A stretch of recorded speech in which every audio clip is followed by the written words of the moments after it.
Naririnig nyo to? And that is the sound that you need to hear before you ride. Visor down all the time. Kaya na-invento ang visor para protektahan ng mata.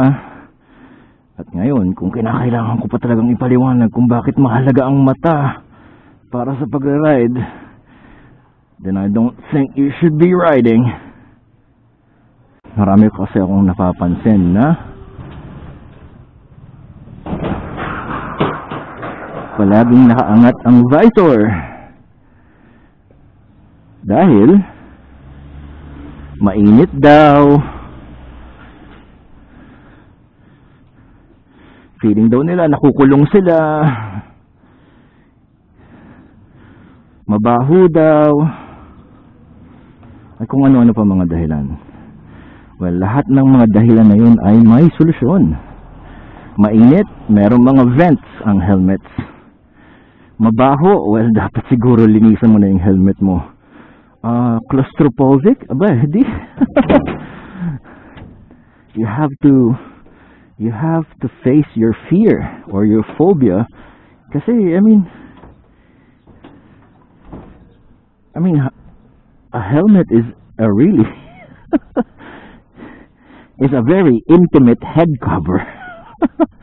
So talagang wala nang mas claustrophobic pa kaysa sa helmet. Eh anong gagawin mo? Wag mag-helmet. So wala pong dahilan. There's no reason why you should not put your visor down like this. O yan ha. I'll open it. Down. Visor down all the time. All the fucking time. Visor down. One more thing about visor down, naghahamog daw.